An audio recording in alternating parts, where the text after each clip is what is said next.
Bienvenidos a un podcast que estamos intentando hacer para ustedes.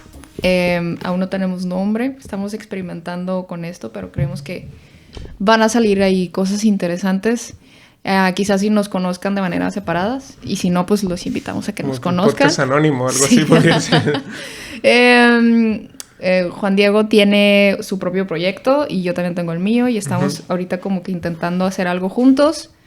Y pues si quieres presentar tu proyecto y tú. Pues sí, mi nombre es Juan Diego.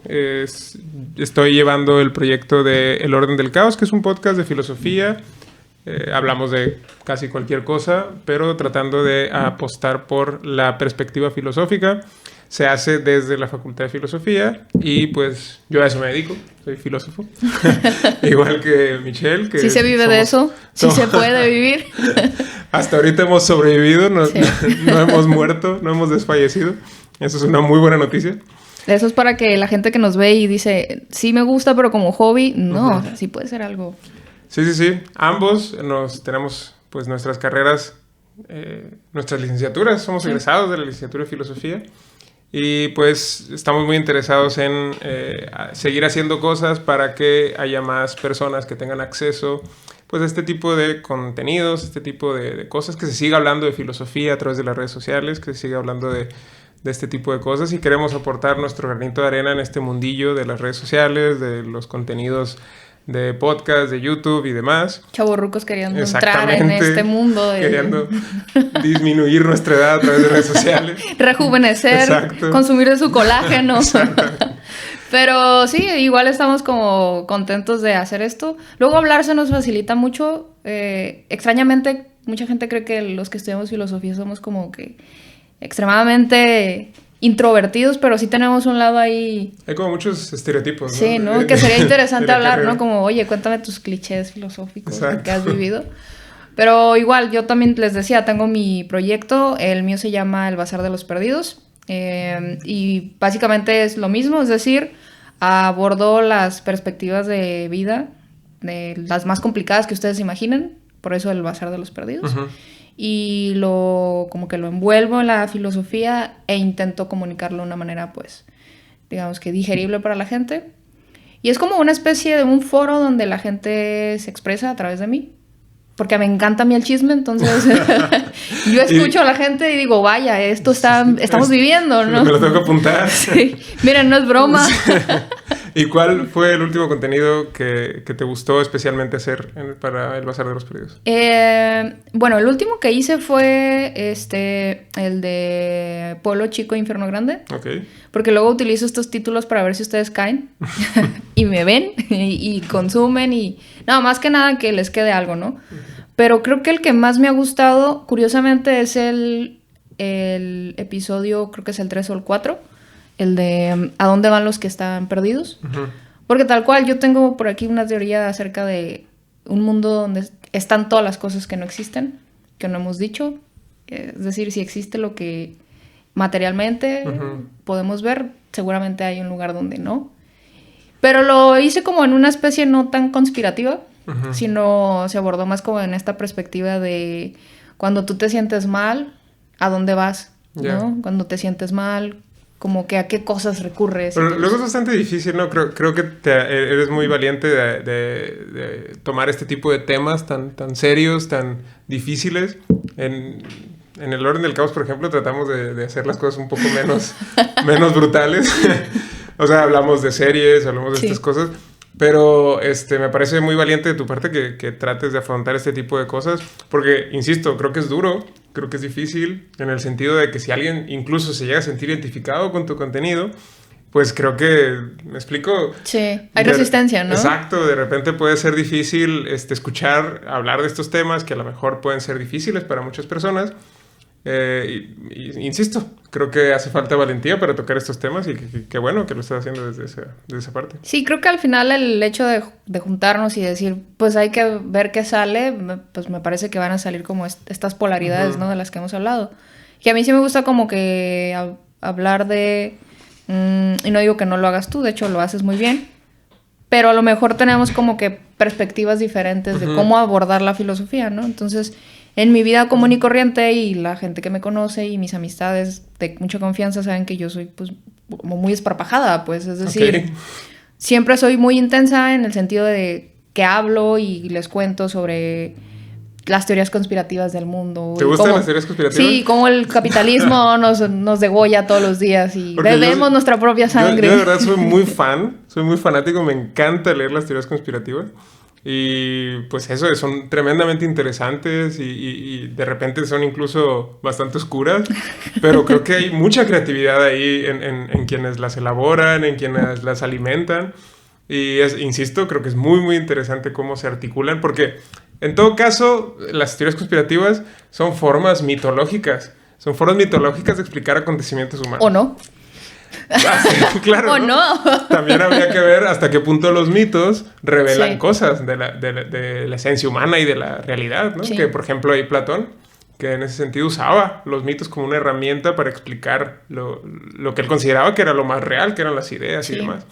Pero exacto, el mito, como esta manera de comunicar y de explorar ideas de una forma metafórica y alegórica, pues eso, logra verdades que de repente a través de la ciencia o el periodismo no se pueden hacer. Por eso la novela histórica y la novela ficcional pues es tan interesante, porque son básicamente construcciones mitológicas, es decir, construcciones en todo caso conspirativas sobre la historia, sobre las cosas y demás. Creo que también tiene como un elemento de relax, ¿no? Es decir, al final sabes que estás leyendo... ¿Pero una teoría conspirativa te relaja? No. Digo, a mí me ponen muy nervioso. No, o sea, me relaja porque, ¿sabes? Hay como este chip de...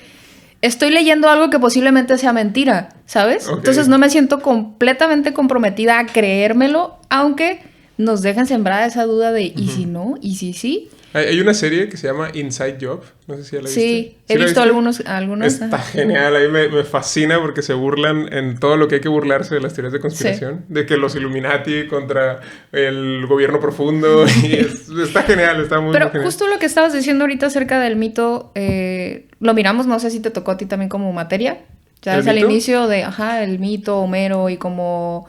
Y empezaban a desarrollar su pensamiento a través como de diferentes mecanismos, que fue hace como 80 años. La verdad, no sé, no me acuerdo. Y pues esta parte como introductoria a la filosofía, al menos en mi experiencia, no le entendí nada. ¿De sobre qué es el mito y así? No, o sea, digo, no voy a decir nombres ni marcas, pero no entendí nada. Okay. Es decir, me costaba trabajo, como, ¿sabes? Además... tenemos el gran problema de la traducción. O sea, cuando ya nos traducen los textos, perdemos mucha esencia de lo que realmente se dijo. Pero, a ver, dame un ejemplo. No sé, por ejemplo, con el poema del Parménides. Ok. O sea, sí o sí tienes que tener una guía. Si tú te avientas el Parménides solo, vas a creer que le entendiste algo, pero como que toda la hermenéutica que tendrías que hacer no te va a salir jamás. Pues. Sí. Entonces... mi experiencia con el Parménides fue como que, ¿qué carajos es esto? Y mi segunda, bueno, tuve una experiencia antes con otro texto. Los nietzscheanos me van a matar, pero el texto de Así habló Zaratustra, yo lo quemé. ¿En serio? Te lo juro, no es broma. Tengo testigos. ¿Por qué? ¿Pero por qué? ¿Te dio miedo? ¿Te frustró? ¿Te dio coraje? Okay. Yo tenía 15 años. Y fue algo... Pues, o sea, 15 años leer Así habló Zaratustra. Hubiera salido mejor que me pusiera la soga a ver si dolía menos. Sí, no sé. Pero sí, te digo, me pasó esto curioso porque una maestra que tenía en la preparatoria tenía como una pila de libros y me dijo, llévate el que tú quieras. Y yo elegí ese, dentro de todos, ¿no? Había otras cosas menos dolorosas que esas. Y yo elegí un libro que la edición que yo tenía era como de este tamaño y delgadito. Y las hojas parecían como de hoja de papel de tortilla, o sea, súper delgaditas. Y lo empecé a leer, me quedé como en la página 5. Pero aún no he alcanzado ese nivel lingüístico como para poder expresar lo que me hizo sentir ese texto. O sea, para mí el texto de Zaratustra fue una confrontación con mi mediocridad. O sea, no le entendiste. Nada.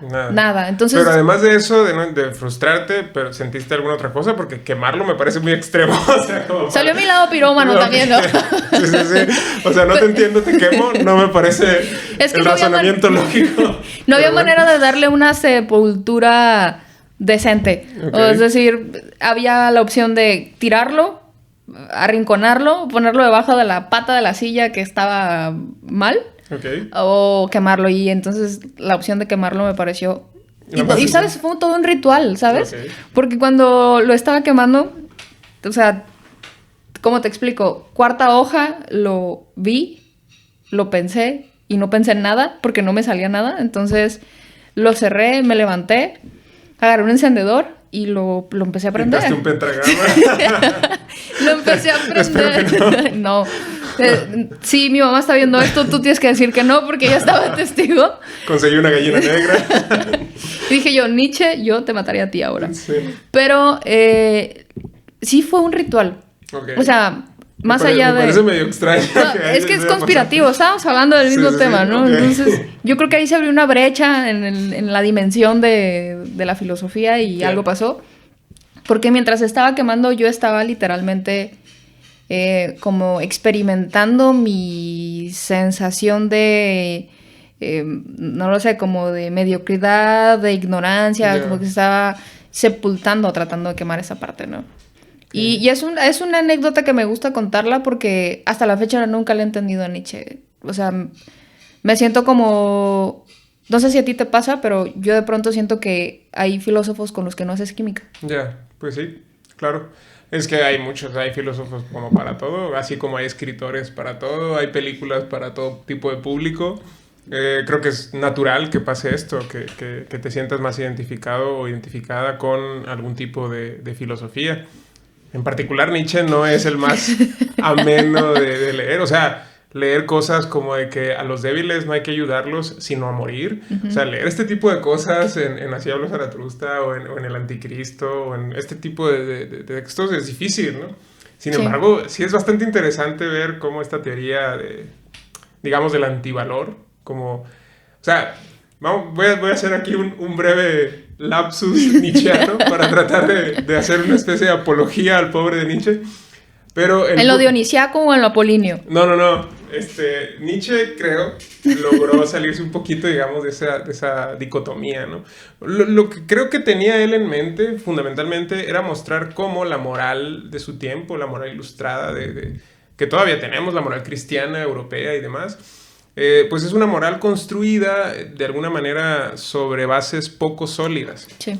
Y que por lo tanto esta construcción histórica de estos valores morales pues nos pesan a todos nosotros, los llevamos como cargas y eso nos impide, por ejemplo, poder comportarnos de una manera más libre. Es decir, por ejemplo, esta idea de Foucault creo que ejemplifica bastante bien esta idea de Nietzsche, que me gusta muchísimo lo que dice Foucault, que dice algo así como que históricamente se ha entendido que el cuerpo es la cárcel del alma. Sí. Sin embargo, esta idea o esta doctrina acerca de que el cuerpo es la cárcel del alma ha sido usada para reprimir a los impulsos del cuerpo. Por lo tanto, lo que en realidad ha ocurrido, lo que históricamente ha ocurrido con esta doctrina, es que ha sido esta doctrina, ha sido el alma, la idea del alma, la que ha sido efectivamente utilizada como cárcel para el cuerpo, es decir, para reprimir.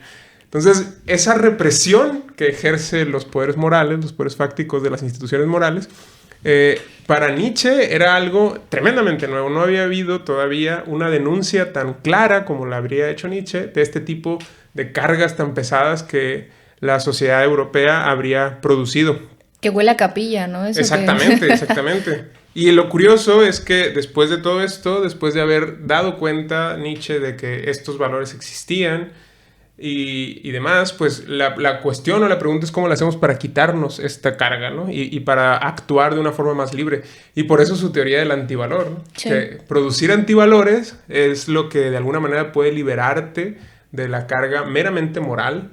Y después de esa liberación, después de que te liberas de cosas como la compasión, como la caridad y todos estos valores que normalmente se les tienen muy alta estima, para Nietzsche eran las cargas más pesadas que llevamos nosotros, ¿no? Porque ni siquiera necesitamos que nos lo digan, sino que nos genera culpa desde adentro y demás. Pues el punto es que produciendo el antivalor de decir no, al débil ayúdalo a morir, este tipo de cosas. La eutanasia legal, por favor. No, pero es que es muy, muy brutal, ¿no? Porque pues esto también es muy mal interpretado. Pero el punto, insisto, de Nietzsche no era tanto matar a los débiles, no era esa su interpretación, no era la idea de producir genocidios y demás, que por desgracia ha sido acusado, ¿no? Este filósofo de haber producido este tipo de motivaciones políticas. Lo que pretendía él era, después de haber derrotado el antivalor, llegar a algo así como un estadio de libertad en el que no tengas que decidir por unas imposiciones morales, sino que tengas una libertad de acción desde tu propia pues autonomía moral, ¿no? Que eso es básicamente el objetivo de la filosofía nietzscheana, ¿no? Ser autónomo. Pero por eso te digo, lo hace de una forma muy brutal, muy violenta, hace una denuncia muy, muy cruda de los valores morales, casi como Sade, que de hecho... Que, a ver, ¿cómo? Sade, Nietzsche en esta mesa. Dijimos que era algo relajado. Pues es que en la dialéctica de la ilustración, Adorno y Horkheimer los usan a los dos, tanto a Nietzsche como a Sade, para mostrarlos como ejemplos de denuncia de la moral ilustrada, ¿no? Sí. Y Sade, pues, ejemplifica perfectamente una exploración, ya, digamos, de la contraparte más perversa de los valores morales más cristianos, por decirlo de alguna manera. Por eso, Sade y Nietzsche lo que son intentos críticos que surgieron en la época ilustrada, de evitar estas cargas tan pesadas que la ilustración todavía nos sigue imponiendo a todos nosotros. Pues. Sí, y acabas de abordar un tema que a mí en lo personal me parece que es como fascinante de hablarlo, porque justo el tema de la traducción o la interpretación de los textos o de las frases que incluso podrías extraer de algún lugar, me parece que es lo que ha generado o ha propiciado tanto debate. Y eso al final termina siendo bueno. Yo repetidamente lo digo en las plataformas donde sea, que no hay que evitar el debate. Es decir, el debate es sano, ¿no? El debate construye, el debate también te hace ver en qué posición estás tú, qué tanta capacidad tienes como para afrontar las cosas y todo. Y al final esta frase matona de Nietzsche de literalmente que había que matar a Dios o esto, sabemos que en su tiempo se interpretó de una manera literal. El Dios ha muerto, ¿no? Sí, el Dios ha muerto, ¿no? Ajá.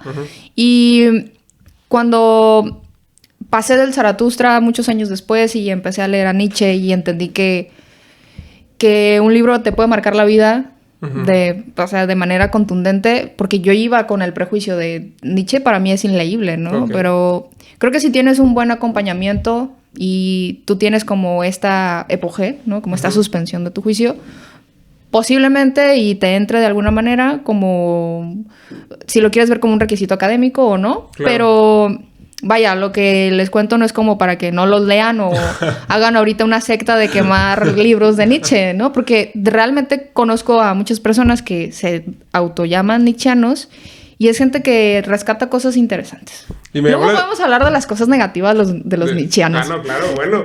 Vaya que las tienen los desgraciados. Pero bueno, lo que te iba a decir es que hay una frase que me llamó la atención ahorita que contabas tu historia de quemar libros, que dice, donde se queman libros, se acaba quemando personas. Así que bueno, hasta el momento en mi defensa... Controlas tus impulsos, por favor. No, pero, ¿sabes? Esta frase de Dios ha muerto, recuerdo que miré una obra de teatro hace algunos años de Odín Dupeirón y traía una obra que se llama 2222. Entonces, no sé por qué habíamos mucha gente afín a filosofía en esa obra de teatro, que fue aquí en el teatro, el único que tenemos, decente. ¿En el Pablo? Sí. Okay. Y hubo una ronda de preguntas después de que se terminó la obra. Okay. Y no les voy a hacer como el spoiler por si la quieren ver. Pero en la ronda de preguntas yo pedí el micrófono y entonces le pregunté que si él se había inspirado en Nietzsche. Okay. ¿No? Entonces me dice que... ¿Quién es Nietzsche? ¿Qué es un Nietzsche? ¿Cómo se come? ¿Es aguachile o cómo? Sí. No, al final me sorprendió porque el tipo sí lee de filosofía. Entonces me contestó que sí, que tenía cierta inspiración en Nietzsche y sacó por supuesto, la vieja confiable de Dios ha muerto, porque justo toda su obra se desarrolla como en ese contexto. Okay. Entonces, igual si en algún momento quieren verla, me parece que es una buena introducción a entender un poco esta frase y que si alguien no sabe y es la primera vez que escuchan que alguien diga que Dios ha muerto, pues no es más que otra cosa que lo que comentabas, Juan Diego, ¿no? Como esta parte de, oye, ya hazte responsable de tu vida, ¿no? O sea, como que el mundo está ahí para que tú construyas acorde a las cuestiones que bien pueden ser juzgadas o no, que tú consideras que pueden dirigir tu vida, pues. Pero es que, a ver, tampoco es a huevo, ¿no? O sea, si alguien quiere vivir una vida religiosa, es tremendamente legítimo, en mi opinión. Es decir, creo que sí está muy bien para quienes no sienten una conexión, por ejemplo, espiritual, sí, con esta manera de ver la vida, de ver una autoridad divina, o de ver, por ejemplo, las tradiciones familiares, las tradiciones de bautizarse, de casarse, de tener toda esta... protocolo, ¿no? Sí, este contexto religioso creo que es legítimo completamente. Son aspiraciones humanas tremendamente básicas, pero volvemos, o sea, no es para todos quizá. Sí. Entonces, si hay alguien que no se siente identificado con eso, tanto para una parte como para la otra, sentirse obligados a hacer una cosa o la otra, creo que es lo jodido de la situación, ¿no? Es decir, que alguien se sienta obligado a participar de algo con lo que no se identifica, sí, para bien o para mal, creo que es lo que está mal de fondo, ¿no? Sin embargo, creo que sí, digamos que tomar esta idea de que alguien haya llegado a la conclusión filosófica, vital o lo que sea, de que, pues eso, los valores morales son simples constructos humanos y demás, y alguien verdaderamente tiene esa convicción y verdaderamente sí, le sirve para vivir, no necesariamente le tiene que servir para vivir a todos. Sí. Y uno tiene que buscar las cosas que le sirvan para vivir. Sí, justo. Pero al final, si lo quieres ver o si lo queremos leer o interpretar con esta visión de... O sea, utiliza y decide y comparte y asume lo que tú quieras. Pues si lo vemos con esta lectura, Nietzsche es un tipo menos oscuro de lo que realmente se pretende. Es decir, creo que se ha oscurecido por el tema en que fue un tipo polémico para su época. Y digo, igual, ahorita si alguien se pronuncia anticristo, antidios o antiestructura religiosa, pues por supuesto que va a haber como una especie de conflicto. Sí, pues, de conflicto, ¿no? Es como lo natural. Pero justo, y sabes, en este tema también hace un poco estaba estudiando como para el próximo podcast del que voy a hablar, y hay un filósofo que me gusta mucho que se llama Jan Hippolyte. Okay. Y otro es Gilles Lipovetsky. Él tiene un texto que me encanta que se llama La tercera mujer, y él abordó curiosamente a Nietzsche, porque decía, ¿no?, que el tema de los géneros es un tema que también está completamente ligado a la religión, ¿no? Es decir, tiene un peso importante en la decisión de nado con los prejuicios o los clichés que socialmente me han impuesto como mujer, y ahí va la religión, o decido darle la contra y también decido darle como que esa especie de espalda a la religión, ¿no? O sea, en mi lugar de donde yo soy, donde me he creado toda mi vida, hay un padre, un sacerdote, que es el tipo más nefasto del mundo. ¿Tampoco? Yo he discutido... No digas de dónde eres para que no se sepa aquí. Es un tipo... Yo ojalá supiera, la verdad, porque es un tipo nefasto. Y he conocido sacerdotes que realmente tienen como una amplitud al diálogo, pero el tipo parece que lo sacaron de la Inquisición y lo metieron a la iglesia. No, y claro, sí. Un día recuerdo que yo simplemente me acerqué como para preguntarle... ¿qué tanto de lo que había hablado en la misa estaba inspirado en lo que Platón decía acerca de un tema en específico? Y el tipo como que se lo tomó muy mal, muy personal, y entonces me empezó a decir hereje y cosas así. ¿A poco? Sí, entonces... Sí, y yo ardí, me quemó la piel. Y después como que esa fue como la primera llamada para la comunidad de este tipo no es confrontativo, no es conciliador, es imponente. Porque... En cuestión de género, si lo quieres ver así, él saca a las mujeres que están mal vestidas. Yeah. O sea... En su opinión. Sí, en su opinión justamente, ¿no? Y te hace a que te tapes, y si no te tapas, él saca una manta de no sé dónde, que es un manto sagrado que te quita lo pecadora, okay, y te lo pone encima y entonces, fin, ¿no? Sí, claro. Sí, y todo esto es tremendamente simbólico, ¿no? Porque ya te señalaron de que eres la que va mal vestida, la que va provocadora y demás. Y un varón puede entrar con gorra, y sabemos que en algunas religiones católicas sobre todo, pues entrar a la iglesia con gorra es una falta de respeto. Okay. Pero él no hace nada. El punto de esto es... Ese fue un paréntesis grande que tenía que saltarlo. Tenías que sacarlo de tu ronda de pecho. No, es que va muy ligado porque Lipovetsky decía que si bien Nietzsche dio la pauta que nosotros matáramos al Dios que quisiéramos, aún tenemos el efecto de estar embarazados de él, ¿no? Ok. Entonces no nos hemos desembarazado de la idea de Dios y hay como esta especie de tensión natural entre lo que yo, sea mujer, hombre o lo que consideres que seas, decido y lo que me han impuesto. Entonces me parece que el concepto de estar embarazado o en un proceso de desembarazarte incluso es mentalmente imposible, ¿no? O sea, para desembarazarte tendrías que, no sé, deshacerte del producto que traes, pero ¿cómo te deshaces de algo intangible? Es decir, a mí me parece que estamos en una época muy decisiva, muy incisiva y dolorosa de un cambio. Es decir, de venir de la religión como la conocemos a migrar a la religión humanista. La religión del humano, entonces... Yo no lo veo así, la verdad. Creo que se han diversificado las cosas, las necesidades y las opciones espirituales. Sí. Pero creo que esa diversificación, más que disminuir la cantidad de dependencia que tenemos hacia este tipo de explicaciones mitológicas, religiosas, al final del día se tratan más o menos de lo mismo, de una cierta conexión, de una cierta necesidad de vincularnos con algo más grande que nosotros. Y eso pues puede darse incluso en forma de un juego de fútbol. Hay religiones de fútbol, de futbolistas y demás. Es decir, la necesidad religiosa no necesariamente está vinculada con una religión específica y no necesariamente está vinculada con un pensamiento religioso específico. Creo que esos vacíos eventualmente que tenemos todos y que sentimos, esos vacíos de sentido que tenemos en la vida, que normalmente son llenados por este tipo de opciones de religión, pues finalmente se llenan con algunas otras cosas, ¿no? Y hay muchas opciones para llenarlos. Pero el problema, creo, viene cuando creemos que, no sé, que no, como el de este meme, ¿no? De cuando Moe logra sacar a Barney y se le aparece por detrás. Creo que algo muy semejante pasa con los sentimientos religiosos en la humanidad. Sí. Creo que cuando creemos que la humanidad ha logrado superar algo así como una especie de estadio de religioso, pues los sentimientos religiosos siguen ahí porque son parte de los instintos humanos más básicos. Claro.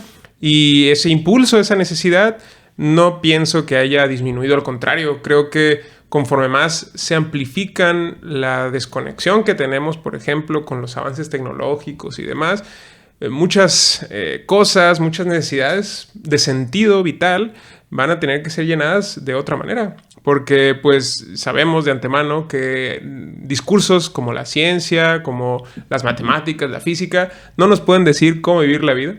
No nos pueden decir qué sentimientos tener, qué aspiraciones me siento triste, tener. ¿no? O sea, suma 2 más 2. Bueno, hay opciones, hay ideas, propuestas de éticas basadas en criterios físicos y matemáticos, pero son brutales y absurdas. Prácticamente nadie creo que estaría dispuesto a vivir una vida de esa manera. Y además, lo que sabemos, lo que conocemos, la historia que tenemos hasta ahorita es que los seres humanos estamos constituidos fundamentalmente de pasiones, de impulsos, de tensiones, de pulsiones. Y una de ellas es el sentimiento religioso. Yeah. Que el problema es que luego se manifiesta de formas bastante no tan agradables quizá para todos. Y eso es lo que habría que seguir pensando y reflexionando y hablando de estos temas. Pero yo creo que no estamos yendo hacia una sociedad menos religiosa. No, al contrario. Quizás si yo lo expresé de una manera inadecuada. A lo que voy es que, digamos que la forma en que percibimos o percibíamos o se percibe a Dios, a esta deidad, a este... Pero tú personalmente, ¿tú lo sientes así? ¿Tú crees que en tu vida personal ha cambiado la idea que tú tenías de Dios? Completamente. ¿Sí? Bueno, creo que yo y tú y muchas personas muchas personas que como que le han rascado o se han cuestionado el tema de la espiritualidad o de la religión. Seríamos como una excepción porque al final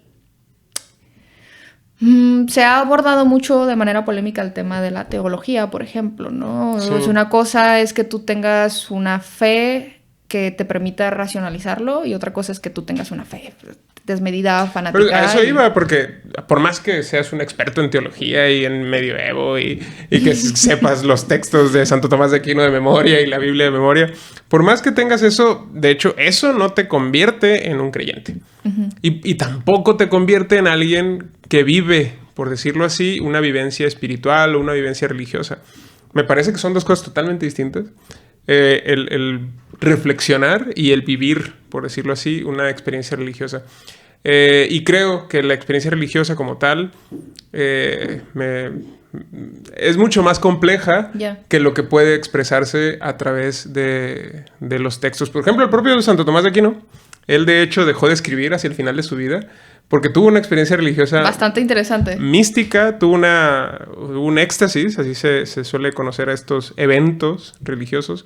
Tuvo un éxtasis y pues eso le pareció algo burdo todo lo que había escrito y pues prefirió no escribir más. ¿Y hizo lo que yo? ¿A qué te refieres? Quemó libros. ¿Tú crees? ¿En serio? No quemó libros. No, o sea, pero creo que quemó su biblioteca. No estoy seguro de la historia. Lo que sí sé es que dejó de escribir. Sí. ¿No? Y porque le parecía poco lo que había hecho comparado con esa experiencia que tuvo, ¿no? Por decirlo así. Y hay quienes dicen que le dio un coma diabético, ¿no? O una cosa esa, porque recuerdas que era un tipo que lo describían como... Tiene obesidad, sí. Ajá. Bueno, eso se dice. Pero el punto al que quería llegar es eso, que la experiencia religiosa y la vivencia de algo así como Dios es tremendamente ajena y tremendamente distinta de lo que podríamos llegar incluso a reflexionar toda la vida sobre el tema. Sí. Son cosas completamente separadas. Y fundamentalmente la religión está basada en el sentimiento religioso, el sentimiento comunitario, en la esperanza y demás, que son, insisto, emociones muy básicas, que todos tenemos, que todos compartimos, que todos buscamos, y que si no nos las da, no nos las provee un discurso como una religión específica, esas necesidades las seguimos teniendo y necesitamos cubrirlas de otra manera, con otras formas. Y a saber si son mejores alternativas las que podamos encontrar allá afuera. Es decir, el problema es que los vacíos se llenan y muchas veces los vacíos se llenan de cosas que quizá no preferiríamos si hubiéramos decidido antes ese tipo de cosas. Por eso, insisto, yo no creo que tengamos algo así como una especie de sociedad cada vez menos religiosa. Creo que incluso podría estarse amplificando, ¿no? esta cuestión. De hecho, eso se creía, ¿no? Con la Ilustración. Es que existía la idea, todavía hasta principios del siglo XX podemos encontrar, bueno, incluso yo creo que hasta el día de hoy podemos encontrar documentos oficiales en donde se considera que la educación, la ciencia, las matemáticas y todo esto va a lograr algo así como la destrucción de los mitos, de las ideologías, y que vamos a, por lo tanto, a tener una sociedad más ilustrada, más civilizada, más llena de gente educada y demás. Sí. O sea, la idea, el prejuicio ilustrado de que la educación, la ciencia y demás logra algo así como una superación de estos sentimientos religiosos originarios, de estos sentimientos básicos. Yo creo que no es el caso. No, y me parece que nos falta muchísimo para conseguirlo. Pero ¿sabes qué? Yo esto lo pienso, lo vivo obviamente sin autor, pero lo pienso con un autor, ¿no? Es decir, la idea de que no es que esté disminuyendo el nivel de religiosidad, sino más bien es que los templos están cambiando de lugar. Es decir, la gente, de pronto me ha tocado escucharlos que dicen que no se sienten cómodos en una iglesia allá y que ellos entienden que Dios está en ellos y que entonces ellos son su propio templo y tienen como que esta especie de idea de que hay que ser como una especie de... como mantener una fidelidad por convicción y que el lugar no importa y sabes como que esta especie de cambio yo sí de pronto lo noto, de pronto a mí me funciona. Y en el tema del autor, creo que he hablado muchas veces acerca de Yuval, este filósofo, historiador y de todo, que me parece un tipo bastante visionario y que quizás si en Latinoamérica no se esté masticando tanto a Yuval, porque tiende a ser un tipo que te habla de escenarios difíciles de digerir, ¿no? Y uno de ellos... No lo conozco. Yo estoy leyendo el de Homo Deus. Okay. Y es espectacular porque justamente te intenta decir a partir de lo que él sabe de historia cómo podría ser la sociedad del futuro, cómo sería ese Homo Deus, es decir, ese hombre Dios. Porque al fin, y justo lo decías de una manera correcta, o sea, me parece propia, no es la religiosidad lo que cambie, sino más bien a quién le rendimos culto. Claro. ¿No? Es decir, según Yuval, y me parece que esto es como una cuestión de sentido común de pronto, que nuestra disfunción cognitiva va a hacer más grandes los vacíos que de pronto podíamos manejarlos, y al final vamos a necesitar como esta parte que nos rescate, pero ya no tenemos esa idea ortodoxa de un yo o de un Dios, sino más bien como de un Dios bastante, no sé, fragmentado, diversificado, que lo puedes encontrar en las plantas, en lo medicinal, en el yoga, en lo que tú te imagines, ¿no? Pero al final, Yuval comenta que las necesidades básicas del humano siguen siendo las mismas y nos faltan muchísimos años para cambiarlas. Sí, claro. Pero es que, a ver, por ejemplo, en cuanto a las necesidades humanas que hablabas, bien, por ejemplo, en la administración de empresas y estas cosas se ha estudiado bastante cuáles son las mejores técnicas para lidiar con recursos humanos, por decirlo así. Y se cree que hay distintas metodologías, ¿no? Para lidiar con grupos de personas y con grupos de trabajo y demás. Y curiosamente, varias de las formas que hay de liderazgos involucran, por ejemplo, actitudes de líderes que te dicen exactamente qué hacer, a qué horas y por qué. Uh-huh. Y hasta los que son los más difíciles, que son los que pues simplemente te dejan operar y te dejan que hagas lo que tú consideres, ¿no?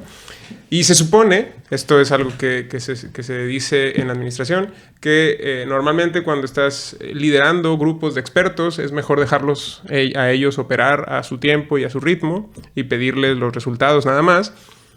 Pero cuando estás lidiando con grupos, por ejemplo, de operativos, de producción y demás, es mejor establecer ritmos muy claros y muy específicos de qué hacer, cuándo y por qué. Sí. Entonces, lo que quiero decir finalmente es que en la vida humana, en la vida, pues eso, en nuestra vida cotidiana, muchas personas a veces necesitamos, no nos viene bien la libertad. ¿Me explico? Lo digo personalmente, es decir, a mí me costó trabajo cuando tuve pues libertad de tiempo, libertad de recursos y demás. Me costó bastante trabajo organizarme y ser productivo, porque es bastante más sencillo algunas veces que te digan qué hacer, a qué horas, cuándo lo tienes que entregar y por qué, y listo, obedeces y ya está. Sí. Pero luego lidiar con la responsabilidad de tomar tú las decisiones, de tomar tú tu tiempo y demás, y de pasarte 3 días viendo TikTok y sin haber hecho nada y enfrentarte a la cruda realidad. Es como los Sartre, ¿no? Es decir, estamos condenados a ser libres, sí, a ser libres.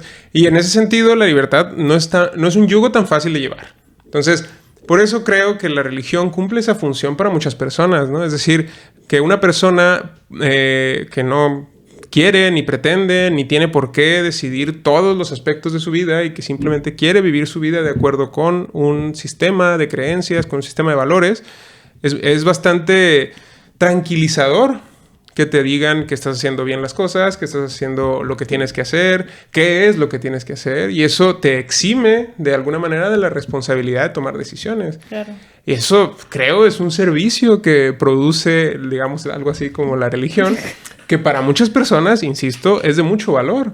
Yeah. Justo, por ejemplo, hoy por hoy, que existen tantas formas en las que uno puede conseguir personas con las que platicar. Estaba justo hablando con unos amigos de unos compañeros de trabajo, y casi todos nos sentíamos más o menos igual, en el sentido de que, pues, como que el trabajo te va aislando cada vez más de amistades y demás, y uno empieza a hacerse cada vez más solo, digamos, conforme uno va pues haciéndose de más carga, sí, de más carga laboral y demás.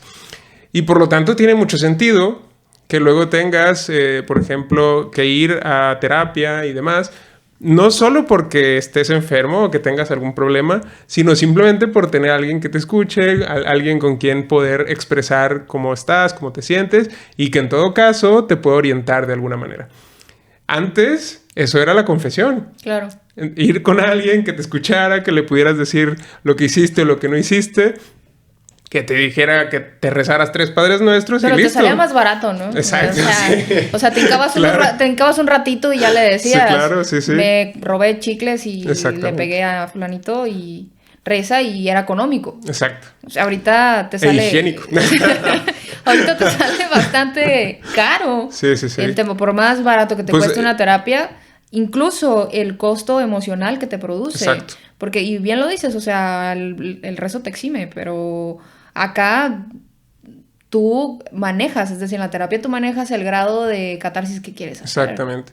También pasa, por ejemplo, con estos servicios que empiezan a existir ahora, que es el coaching, pues e incluso hay algunos como guías filosóficos o cosas por el estilo, que tiene bastante sentido en una sociedad que está perdiendo una vinculación con alguien que lo escuche. Pues. Sí. Y que aparte nos estamos quedando cada vez más solos, pese a que estamos cada vez más conectados y demás. Entonces, eso tiene bastante sentido, que el charlar, el conversar, el tener una amistad, el tener alguien que te escuche, se convierta ahora en un servicio de alto valor agregado. ¿Me explico? Tengo un amigo buenísimo en el tema del desarrollo de la banca, todo lo relacionado con lo financiero, la experiencia del usuario y tal. Y él me ha compartido como esta idea que tiene, como esta visión de lo que va a ocurrir en un sentido mercado, y que me parece fascinante, al mismo tiempo como que me genera comezón, sarpullido, ¿no? Porque dice que de pronto nosotros vamos a estar tan acartonados con la tecnología, tan lejanos de nuestras personas cercanas, que vamos a tener que recurrir a, y no nosotros, sino esos como cazadores de ideas de negocios que hay, para crear espacios vintage. Okay. O sea, decir, no lo sé, tienes la cámara con 58,000 megapíxeles y lo último, y tú quieres una cámara de los años 60 que saca fotos. O le pones el filtro que empeora, ¿no? Exactamente, que te lo pone borroso y hasta una raya. Bueno, él dice que van a haber estos espacios, o sea, como estos espacios de nostalgia en donde tú vas a platicar. Que ya hay, pero no son tan prolíferos como podrían llegar a ser. Sí, ¿no? Y justo Yuval, por ejemplo, menciona mucho esta parte, es decir,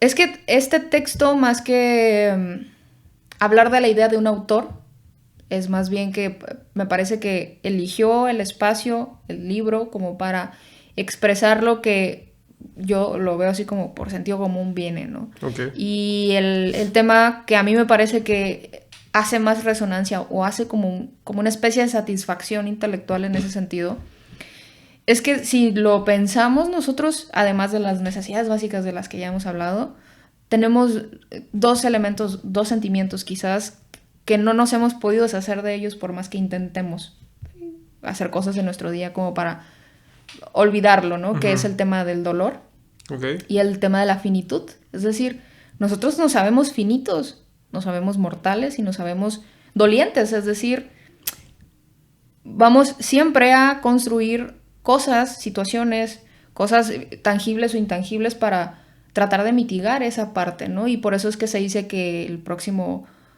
la próxima deidad va a ser la medicina, ¿no? Porque los índices de personas que ahora van al psiquiatra, que toman medicamentos, no es una casualidad, es decir, todos en cierto grado decidimos ir a que nos mitiguen el dolor, ¿no? Sí, claro. Y la medicina está evolucionando y queremos clonar gente y queremos avanzar en el tema de postergar la muerte porque nos sentimos y nos sabemos finitos. Entonces, estos dos elementos me parece que son como los más contundentes en el tema de decir, estamos traspolando o traspasando los templos a... No lo sé, es como esta imagen que tengo y que siempre me ha encantado de Bob Esponja, en donde la ciudad se está quemando. Ya. Entonces todos van empujando, ¿no? Sí. Como que empujen. Sí. Bueno, en esa metáfora burda de la que hablo, me parece que todos somos esas, o sea, socialmente somos como, hay que mover nuestra fe al lugar en donde pues esté seguro, donde nosotros nos sintamos menos dolientes, menos finitos. Y, por ejemplo, el tema de la fotografía... Difícilmente, porque, o sea, ahorita que lo mencionabas y demás, esta cuestión del dolor, de la finitud y bueno, no lo mencionaste, pero es parte de la enfermedad, que es un tema tremendamente importante. Pues estas tres son justamente las tres preocupaciones fundamentales del budismo.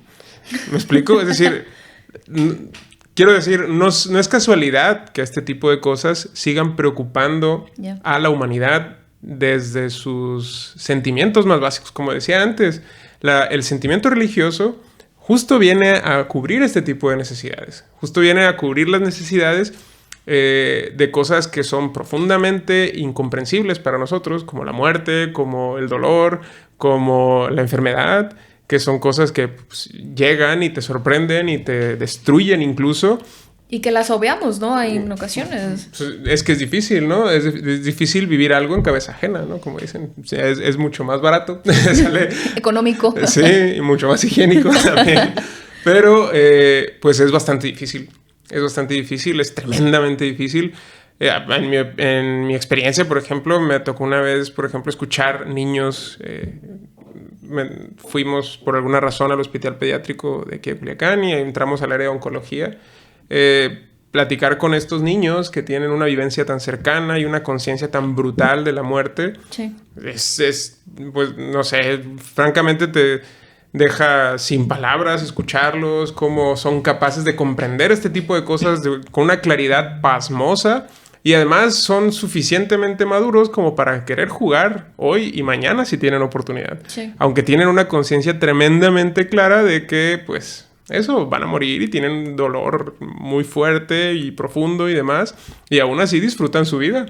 Es decir, lograr hacer eso, en mi opinión, es una tremenda madurez la que es necesaria, y la verdad es que te dejan hecho añicos en el sentido de que te dejan claro que uno no sabe nada de la vida. Ya. O sea, que uno parece que el dolor es como el maestro que acelera este proceso de maduración, ¿no? Sí, la verdad no sé. A lo mejor sí, pero no sé si todo mundo experimentaríamos lo mismo en esa situación. Habría que preguntarle a Schopenhauer si estuviera vivo. Pero a lo mejor ellos que tienen una forma tan transparente de ver la vida, son capaces de lograr ese proceso mucho más fácilmente que los adultos. Yo no he platicado tanto con adultos que están en esa situación. Seguramente con los que me ha tocado platicar como que tienen todavía la capacidad de mantener como que las formas, ¿no? Y hablar de temas que no sean tan oscuros, pero los niños son mucho más honestos y más sinceros, sí. Y te dejan ver un poquito de lo que ellos están viendo y es brutal. ¿Sabes que ahorita que mencionamos el tema del dolor, creo que si yo tuviera que definir en un concepto, mi trabajo sería dolor, es decir, no porque yo lo viva, sino porque las personas con las que trabajo, a las que atiendo, a las que de pronto oriento, traen este elemento, es decir, traen este sentimiento del dolor. Son personas que tienen la necesidad de un trasplante, la necesidad de una vivienda, la necesidad de protección, ¿sabes? Es como toda esta diversidad. Y, ¿sabes? Al final, estar en ese lugar, estar en lo que pasa en la vida real, más allá de los textos, más allá de lo teórico, te sensibiliza y te hace ver que, por ejemplo, espacios como el que tú y yo estamos creando, de pronto sirven para como globalizar, ¿no? A veces esta visión sesgada o esta ceguera de taller de la que de pronto se habla de que la vida es de lo material para arriba, pues, ¿no? Que estos niños, pues, por supuesto, cambiarían cualquier cosa por tener salud, y hay personas que cambiarían cualquier cosa de su vida por tener dinero o por tener una cosa material. No lo sé, ¿eh? No estoy seguro si los niños harían eso, porque tienen una conciencia tan intensa, tan transparente, que pues la verdad es que dejan de lado cualquier ambición y cualquier cosa, e insisto, son capaces de querer simplemente disfrutar lo que tengan y es incluso todavía más brutal eso, ¿no? Pero bueno, vamos a airear un poquito el aire de estas cuestiones tan densas, tan importantes. Qué bueno que hablamos de eso, pero hemos hablado de todo excepto de lo que más o menos habíamos acordado, por cierto. El guión acá en este momento lo saco y empezamos a hablar de eso. Sí, empieza el podcast después de esta breve introducción. Sí, después de 20 minutos de introducción. Después de esta brevísima introducción, a ver, la pregunta creo que principal y que puede ser interesante es ¿por qué estudiaste filosofía? En tu caso, ¿qué te dolía?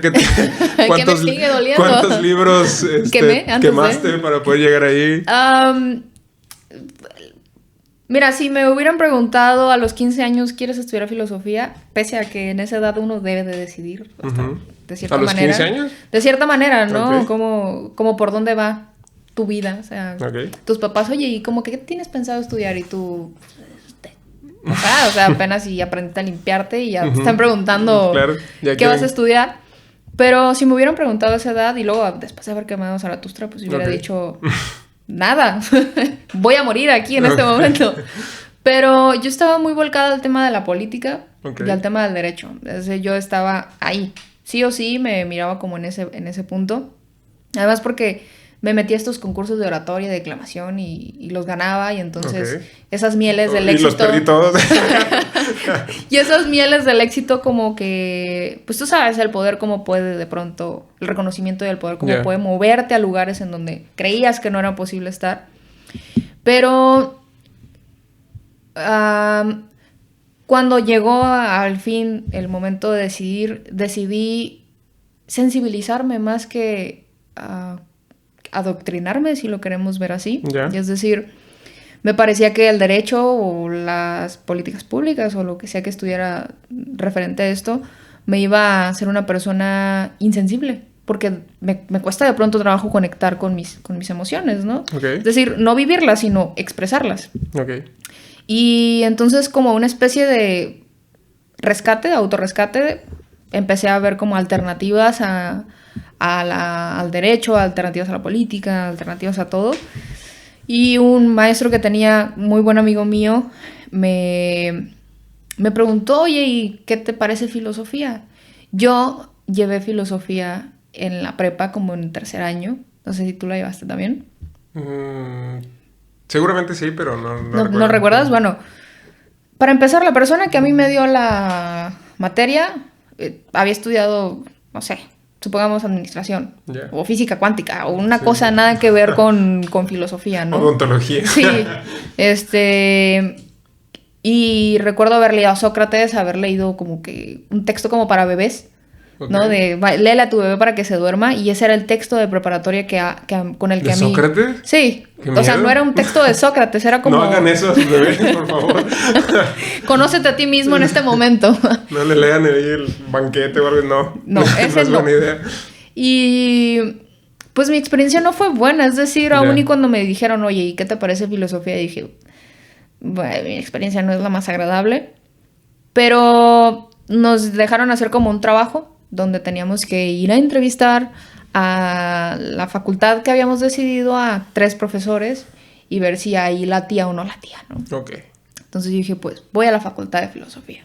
¿A quién te habrá tocado entrevistar? Yo no, yo los elegí, ¿Ah, sí? eso fue lo más raro. Ok. Elegí a... No digas no. Elegí al que era director en ese momento. Ok. Y otros 2 más, ¿no? Que después se hicieron buenos amigos. Y... ¿Sabes qué? Me quedé tan sorprendida. ¿Sí? O sea, por la elocuencia, por Genial. la precisión y porque me daban como mucho material para yo tejer cosas, ¿no? Ujú.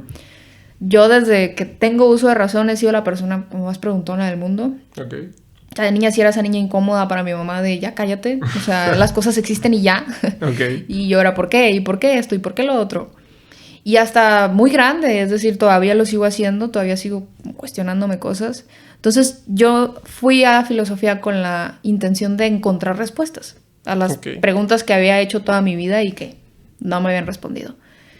Y mi sorpresa fue que encontré más preguntas que respuestas, pero encontré o sacié esta necesidad de comprender, ¿sabes? Como Ok. de por lo menos ejercitar el músculo de la comprensión. Y creo que ha sido mi mejor decisión. Yo jamás me he arrepentido de la decisión de estudiar filosofía y me puse la meta de, pues prácticamente, vivir de ella, ¿no? Vivir de la filosofía. Para mí era como imposible creer que había personas que realmente te reducían a... Y no es que lo diga que esté mal, sabemos que Sí. la docencia es importante, pero si tú preguntabas, bueno, lo voy a estudiar y ¿qué voy a trabajar? Ah, maestro, vas a ser docente. Para ti. Ajá, y eso me decían, ¿no? Eso Ya. me contestaban. Incluso en la parte del ¿cómo se llama esta cosa? Como el tríptico que te dan de sí. la materia. Ya sabes, el perfil del egresado va a tener tal cosa. Y una de esas cosas que creo que era la más notable era, pues, la docencia. Y a mí me aterraba la docencia, no porque no la quisiera vivir, sino porque realmente sentía que la filosofía tenía potencial para salir del aula. Entonces, me he adjudicado completamente reto de decir, no, o sea, puedes vivir de ella, Ujú. puedes ejercerla en muchas áreas profesionales y la gente puede también filosofar sin la necesidad de tener que estudiarlo. O sea, Sí, claro. al final lo hacemos, pero creo que no tenemos como un ejemplo, una brújula o algo. Pero bueno, tenemos muchos compañeros que están ejerciendo su profesión en muchas áreas, ¿no? En muchas áreas diferentes. Personalmente conozco a muchísimos que no son docentes y que les va muy bien porque tienen competencias para hacer cosas muy distintas. Y pues en general creo que es interesante lo raros que son los poquitos filósofos que hay, porque el valor que aportan en este sentido de tener las herramientas teóricas necesarias como para aportar una visión fuera de la caja en casi cualquier ámbito en el que se desenvuelvan, pues eso aporta muchísimo valor en casi cualquier ámbito, porque en casi cualquier ámbito es necesaria esta parte, ¿no? En ámbitos políticos, en ámbitos empresariales, en ámbitos organizacionales. Siempre es necesario que haya opiniones que permitan evaluar alternativas que no siempre están previstas por quienes toman decisiones, ¿no? Y creo que en ese sentido quienes aportan mucho valor pues son personas que están entrenadas para pensar diferente, que es justamente la filosofía es justamente lo que persigue, ¿no?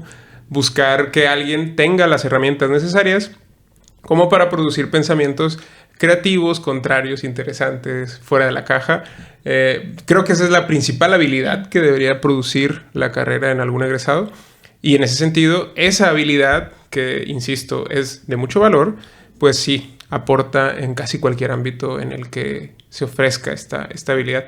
Yo, por ejemplo, de eso estoy convencido, ¿no? Que más allá del conocimiento que puede acumular un estudiante de filosofía, lo más interesante son las habilidades que uno desarrolla al exponerse a tantos pensadores tan diferentes, al exponerse a tantas teorías tan locas, pues uno desarrolla las capacidades para poder pues pensar diferente, pensar fuera de la caja y hacer propuestas, digamos, que no se le habrían ocurrido a alguien que, pues, eso, leyó El Principito y nada más.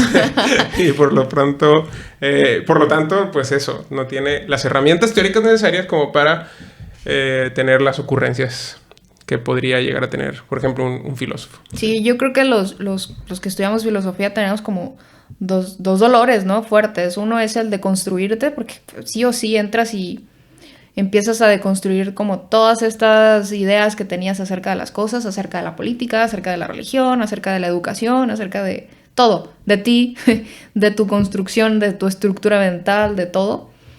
Y el segundo dolor, que creo que es algo, valga la redundancia, bastante doloroso, es saber venderte. Uh-huh. Que eso lo hemos hablado, es decir, creo que puede sonar como a un diálogo, como a una cosa muy de mercadotecnia, pero al final sabemos que lo profesional, tu trabajo, te da de comer porque vendes. Es decir, vendes un servicio, un conocimiento, una habilidad. Y a mí me parece que este tema de vendernos es algo que es bastante complicado. Es decir, la oferta laboral, incluso el mismo día en que tienes una entrevista de trabajo en X parte, uh-huh, se vuelve todo un reto saber cómo sintetizar lo que puedes hacer por alguien. O por una empresa, es que es muy difícil. Estas cosas que estoy diciendo ahorita, por ejemplo, esto de que un filósofo puede pensar fuera de la caja y decirlo. Claro, lo puedo decir y alguien puede escucharlo y decir, pues es algo que puede ocurrírsele a alguien muy creativo y ya está. Y es cierto. El problema es tener herramientas para hacerlo de manera sistemática. Sí. Y hay herramientas, digamos, en la historia del pensamiento humano hemos tenido ejemplos de gente que ha sido muy buena pensando fuera de la caja. Y tener un conocimiento y un bagaje de todas estas alternativas, de todas estas posibilidades, de todos estos argumentos en torno a la resolución de un problema, pues sí te debería de conceder la capacidad de ocurrírsete algunas más soluciones de las que normalmente alguien no entrenado para ello, pues estaría de alguna manera pensando, pues.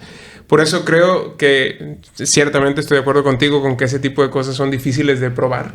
Son difíciles de decir, esto es lo que te ofrezco, pero creo que es real. Sí. Creo que en general cuando he visto a personas, a filósofos egresados, enfrentarse al mundo laboral, es quizá esa parte la que más genera valor en sus ámbitos profesionales.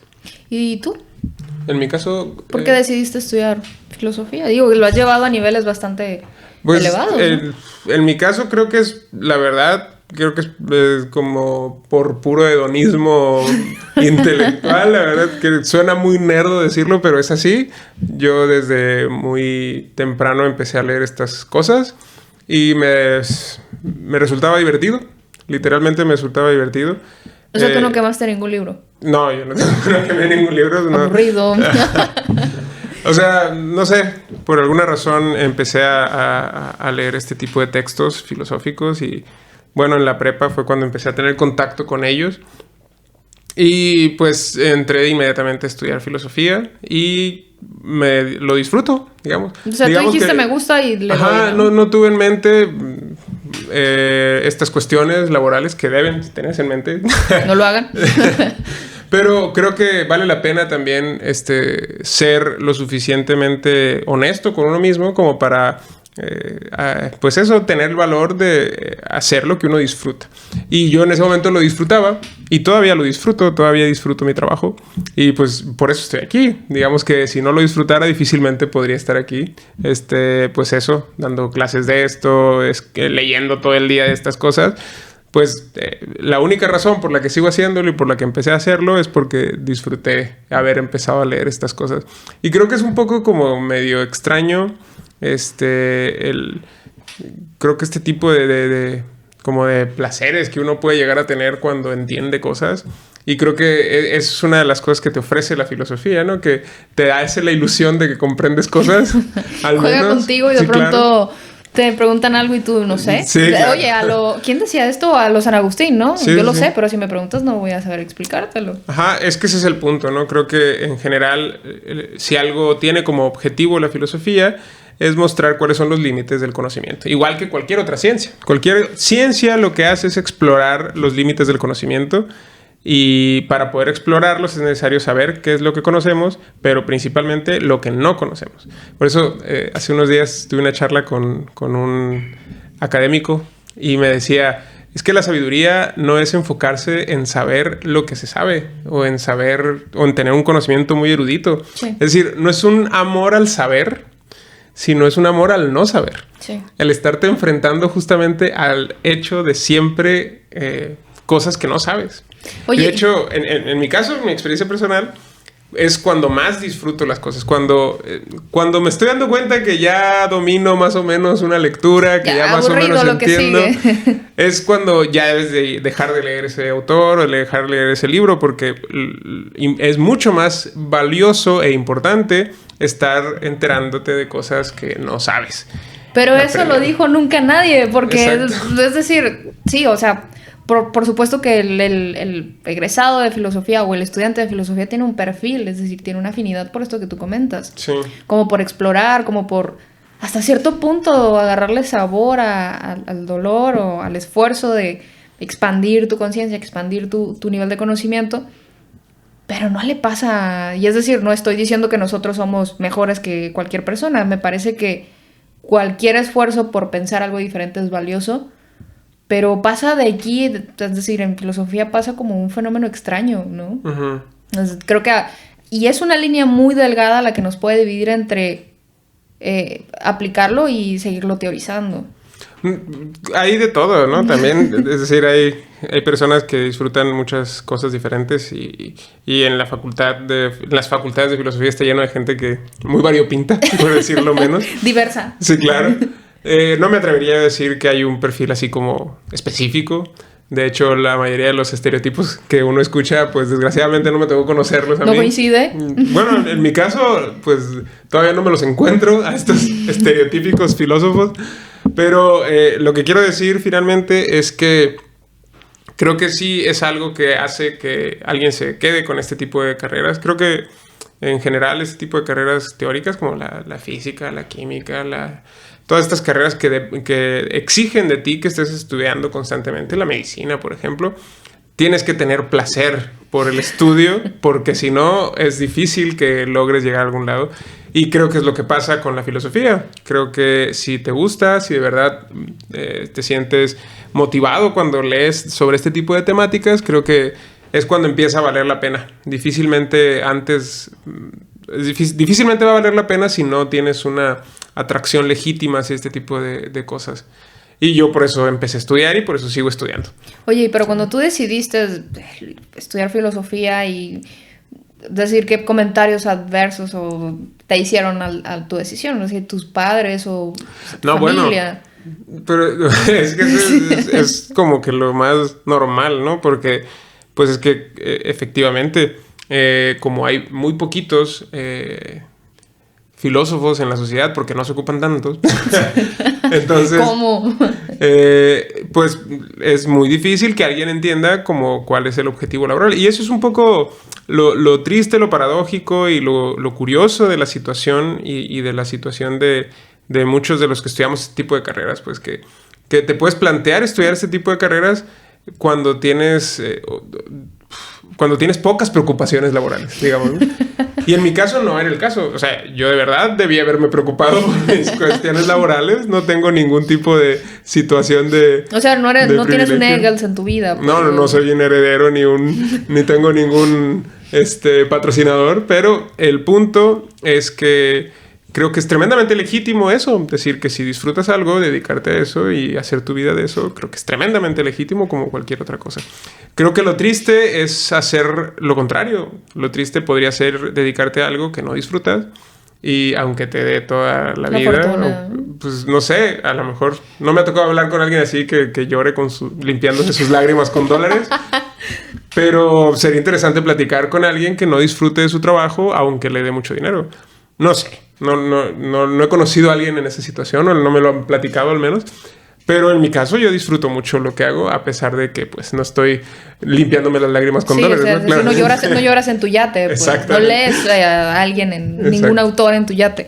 Uh-huh. Pero yo te lo preguntaba porque obviamente sí, de pronto tiene peso, ¿no? Como, no sé si a ti te llegó a desmotivar o no, pero a mí de pronto sí me llegó como a desmotivar los comentarios cuando tomas la decisión de filosofía. Es que es como, por ejemplo, estas carreras, ¿no? Las carreras de artes, que ahí están mucho más pobladas que filosofía y son igualmente recriminables, ¿no? Sí. Es que vivir del arte mis respetos para los artistas que viven en esta sociedad del arte, que es tremendamente difícil y requiere también que lo disfrutes, que tengas una convicción muy, muy fuerte por este tipo de cosas, porque pues es duro. Además que en el arte sí o sí expresas, ¿no?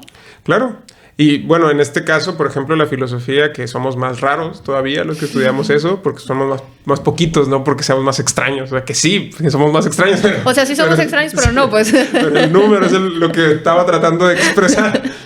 Oye, y los que nos están viendo, bueno, ¿son raros o no? Pues. El punto, creo que lo que se ve no se pregunta, pero bueno. A Juan Gabriel. El punto importante, creo, es que hay retos en todas las áreas laborales, en todas las áreas profesionales, y la filosofía no está exenta de ellos. Pero por eso creo que una razón legítima para dedicarte a algo, para dedicar tu vida a ello, es disfrutarlo, que te apasione y demás. Además de ser bueno en eso. Pues es algo difícil también encontrar algo que te apasione, que seas bueno. De hecho, hay una especie como de diagrama de Venn que hacen los japoneses, ¿no? De que lo que amas, lo que te apasiona, lo que te pagan dinero. Pensé que ibas a hablar del cuadrante del dinero de... No. Y que supuestamente si todas las condiciones coinciden, pues ese es el propósito de tu vida, ¿no? Sí. Algo por el estilo. Es una cosa japonesa que he visto por ahí en algún meme. No estoy seguro si sea algo legítimamente japonés. Pero el punto es que se tienen que dar todas estas condiciones, ¿no? Como para que uno verdaderamente decida o caiga en las redes de esta carrera de la filosofía. Pero bueno, en mi caso es única y exclusivamente la razón de por qué genuinamente lo estaba disfrutando y me dejé llevar. Como gorda por toda. Exactamente. Sí, la verdad yo también no puedo decir nada. Ahorita ando viendo cómo salirme en toga todavía. Yo también estoy igual y no es ningún gusto culposo, es totalmente un gusto placentero el hablar sobre esto. Y que igual, o sea, al final me parece que esperemos, ¿no? Que de pronto ustedes también capten este apasionamiento que tenemos por simplemente estar dialogando. Es decir, sí, claro. No estamos actuando. Si ustedes pudieran estar en nuestros convivios, en nuestras posadas, en nuestras fiestas, se sorprenderían porque es muy extraño. Yo le contaba hace poco a unas amigas que la posada que tuvimos, y que es como muy, muy peculiar. Es decir, yo he estado en posadas con gente muy diversa, con profesiones muy diversas, y creo que la gente va con la intención de dejarse llevar, ¿no? Como de darle rienda suelta a su cuerpo, en el sentido de lo que vayas a ingerir, lo que vayas a tocar, lo que vayas a experimentar, lo que vayas a bailar. Pero el tema como de ir a poco pensar... de eso se trata de la posada? Es que no nos toca. Está de que, caray, esas no son las posadas a las que frecuento. ¿A qué posadas vas, no? GPI, no incluso sé. Las fiestas o cualquier cosa es como más este impulso, esta pulsión. Pero creo que muy pocas personas van con la intención de, voy a ver con quién platico, ¿no? A ver qué perspectiva tiene. No ocurre. Nunca nadie más que, al menos a mí me ha tocado que convivios de filosofía se volcan en un debate masivo o agrupado de ciertas personas que están hablando de por qué está tan cara la vida, por qué, no sé, nuestro presidente piensa de tal manera, o por qué hay un por qué o un cómo o un cuál siempre en esta parte, ¿no? Por eso es que te tiene que gustar eso, o si no, pues sal de ahí lo antes que puedas. Escapa. Oye, pero ya esto es como un fenómeno muy, muy natural, ¿no? Por ejemplo, yo cuando entré a la facultad, llegamos a ser 25 personas. Bueno, a ver, estás diciendo estos números como si fueran grandiosos. En filosofía es un montón de gente. Son números altos. Aquí, en filosofía, en Culiacán, son números altos.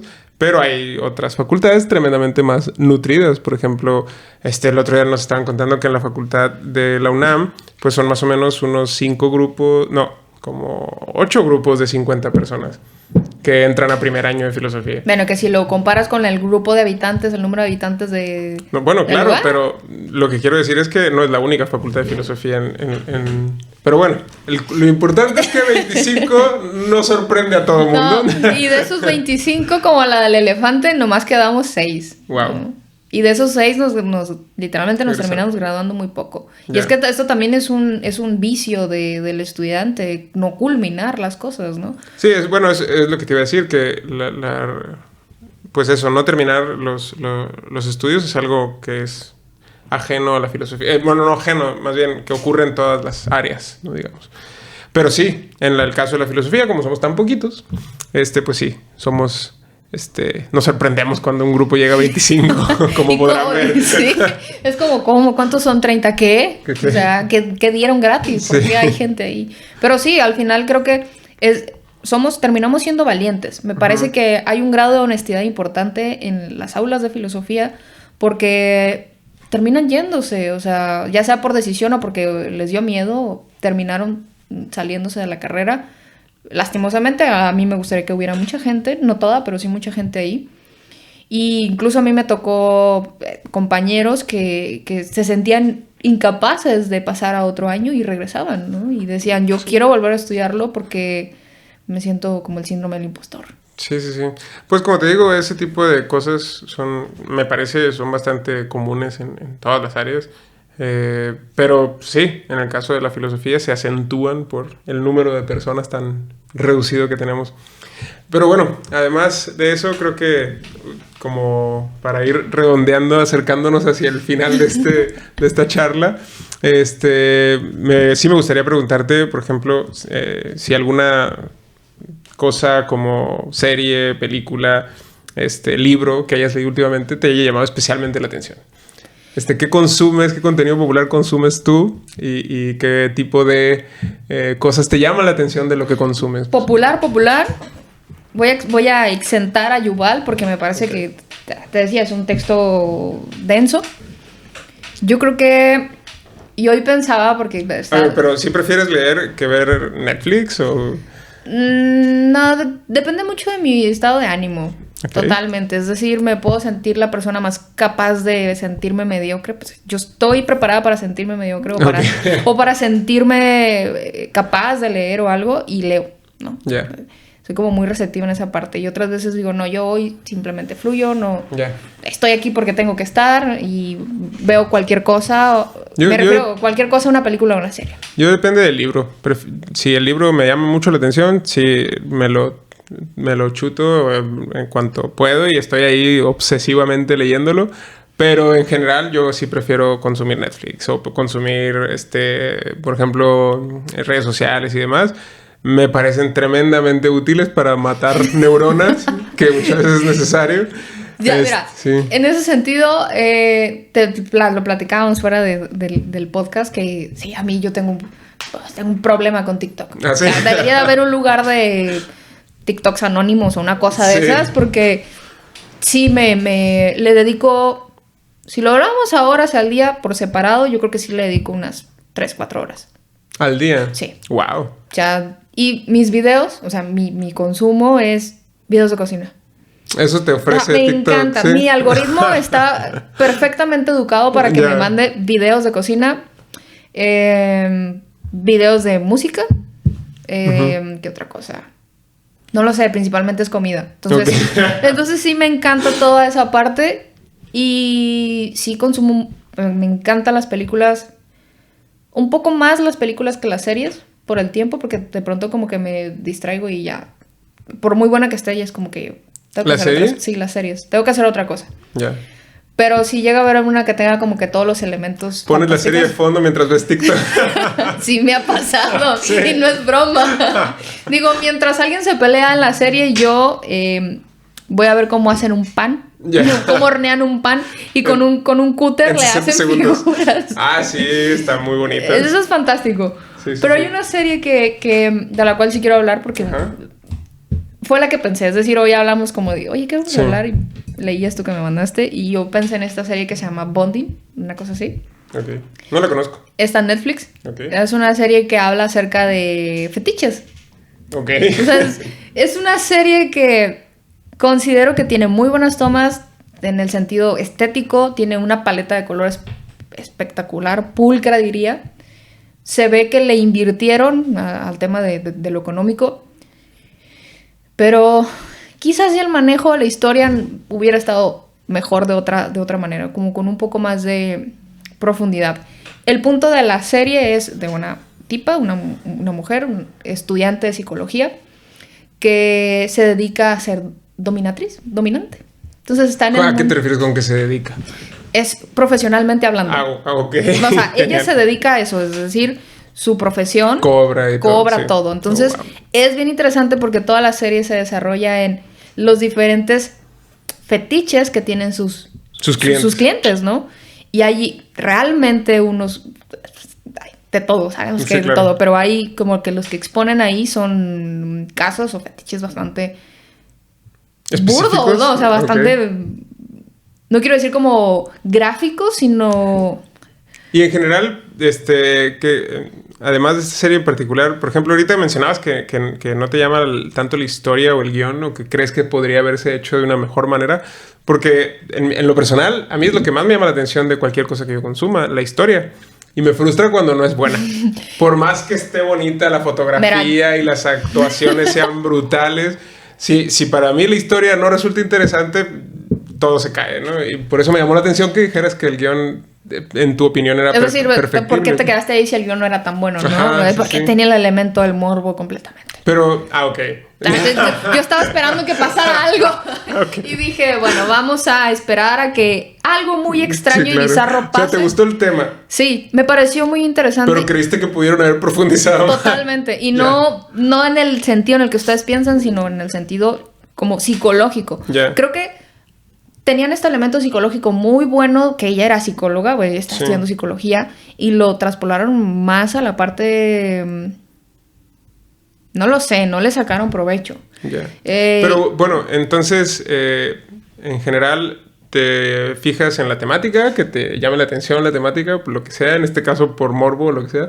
Pero sí le pones atención a esto que decías del arte, la fotografía y todo eso. Sí, me encanta. ¿Sí? Me encanta, me gusta mucho la fotografía. Y... Yo soy medio neófito en todo eso, por eso no... Si está bonito, qué bueno, pero no me fijo tanto, digamos, en eso. No, yo sí, para mí es bastante importante como... Incluso la portada que eligen para atraerte en Netflix, ya ves que luego es como catálogo de zapatos. Las miniaturas, ¿no? Ajá. Para mí sí es muy importante, suelo ser como muy visual, pero sí me fijo mucho en esa parte y... Yo al menos mis decisiones de cosas que voy a consumir o de personas con las que voy a entablar una relación entiendo que es lo mismo, es decir, que vivimos circundando en lo mismo, Ujú. pero me parece que lo digno, lo rescatable, lo bonito hasta cierto punto de la vida es cómo decidimos mostrar las cosas que ya conocemos. Es como Ya. si tú tuvieras un regalo, el mismo regalo de todos los años, pero te esmeraras en envolverlo de una manera diferente. Me parece que esa parte de la creatividad es la que a mí me atrae bastante de una serie, de un libro, de una persona, de X cosa. Oh, qué curioso que lo digas. O sea, digamos que juzgas al libro por su portada. Sí, y el contenido, digamos que también me interesa, pero como que no quisiera o no quiero como generar esa expectativa de que alguien me va a aportar algo muy diferente, sino me gusta como sorprenderme. Pero eso, pues. eso es lo peligroso, ¿no? Con esta perspectiva que mencionas, que yo creo que es una perspectiva pues bastante natural y que todos más o menos compartimos, de que los ojos, la mirada, la primera vista suele ser un indicador muy fuerte de si te gusta, de si no te gusta, de si le entras o no le entras a algo. Pero el problema es que luego, pues, hay clickbait, ¿no? Digamos, en libros, en personas, en situaciones, hay estas carnadas que luego pues sí, se mira muy bonito por fuera, se mira todo muy atractivo, se mira todo muy interesante, pero entras y, pues, o no hay mucho valor, no hay mucho contenido, o pues es aburrido, o es incluso hasta peligroso. Y pues te tienes que ir de ahí, ¿no? No te quedas ahí nada más por el Bueno, depende. por el Mira, morbo. yo me quedé viendo por el morbo. Ya. De pronto esas cuestiones de las pulsiones son interesantes, ¿no? De Sí, adictivas. Me pasó justamente con la película de la que te había hablado, la de Tar. ¿Recuerdas que te había dicho? Sí, me contaste. Me quedé en la hora con 20, más o menos, o una hora con 10. Y yo estaba encantada, deslumbrada. Ya la había metido en el ranking de mis películas favoritas. ¿Y te decepcionó un poco? Me decepcionó. ¿A poco? Total. Y la iban manejando desinfló la también. historia. Sí. Oh, sí, sí suele pasar. Sí, yo en ese sentido, personalmente no le presto tanta atención al clickbait. No soy tan asiduo a este tipo de cosas. Yo soy más me gusta ver la sinopsis de una película o de una serie. Y si la sinopsis creo que quizá es lo que más me termina llamando la atención de algo. ¿Y sabes que yo me he llevado muchas decepciones con eso? Sí, con la sinopsis. Yo también, claramente, ¿no? Es como que, ¿dónde está lo que me vendiste? Sí, pero digamos que la miniatura ni te la veo. Digamos, no voy a ver la miniatura, no voy a fijarme en qué está ahí, no le presto atención. Lo que sí me fijo es que la sinopsis sea más o menos interesante. Y si de plano no me engañan, o sea, porque también engañan la sinopsis, claramente, pero me parece que es información importante la sinopsis. Sí. Que en mi caso es la cosa que busco, digamos. Cuando no estoy enterado desde antes de qué va una película, una serie o algo, sí, es la sinopsis lo que trato de hacer. Pues eso, de verlo y de ver si me atrapa o no. Lo mismo con los libros. Cuando estoy leyendo un libro, la contraportada o algo así, donde viene justo la sinopsis de los libros, suele ser lo que me atrae. Lo que te atrapa. Sí, o sea, la sí. edición, No. el tipo de fuente, el número, nada. Ya, por ejemplo, en otro tipo de cosas, como en los artículos académicos o en los libros más especializados, pues sí, trato de leer la introducción o traer el abstract o este tipo de cosas, porque es justo la sinopsis de esas cosas, de ese tipo de... Oye, pero es que los abstracts de los artículos son buenísimos. Por eso, pero muchas veces también son clickbait. O sea, no me he topado con uno hasta el momento. Creo que me ha tocado Sí. más con los libros que con los artículos. Sí, Confío. Tengo Ajá. fe en ellos. No, bueno, claro, porque hay una revisión más rigurosa, están más cuidadas las redacciones y son más atentos, tanto los editores como los propios autores suelen ser muy exquisitos al elegir bien sus palabras. No todos, pero sí suele ser la tónica de este tipo de publicaciones. Y pues sí, se agradece cuando son lo suficientemente explícitos y demás. Pero pues sí, digamos que en mi caso personal no soy tan asiduo de dejarme llevar por los ojos. Prefiero escuchar o leer a alguien antes de decidir algo. De hecho, últimamente, como tengo más relación con seres humanos a través de sus escritos que la gente y de cómo ahorita mi vida es lo suficientemente extraña como para que mis interacciones más frecuentes y más serias y más interesantes con las personas sea a través de sus textos.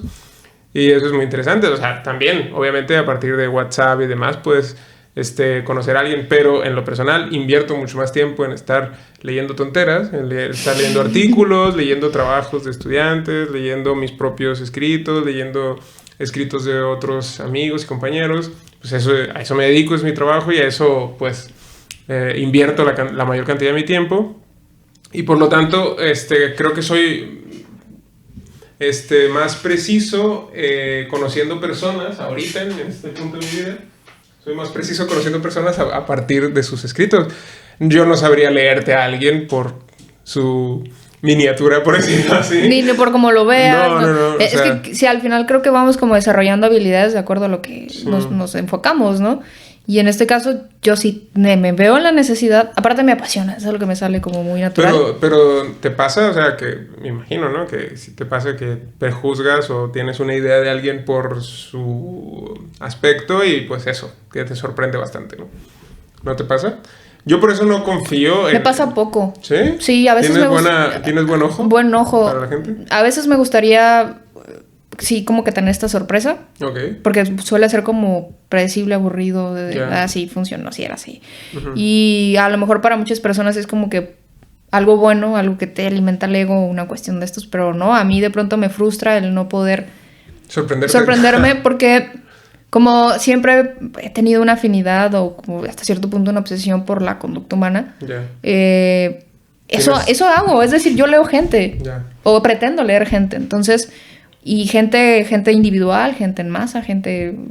Un centro comercial, no sé, esas porque partes. Luego existe, creo que es algo que más o menos muchas personas tienen confianza de la primera impresión de alguien, saber más o menos... O hacerse una idea de alguien. Y creo que en lo personal suelo tener muy malas primeras impresiones de la gente porque pues no soy muy sociable y demás. Pero bueno, lo que me pasa es eso, que no suelo tener buenas primeras impresiones. Es decir, más bien, las personas a las que yo llego a conocer, no suelo tener buenas primeras impresiones de ellos. Y cuando una vez que llego a conocerlos, suelo encontrar personas muy valiosas todos los días.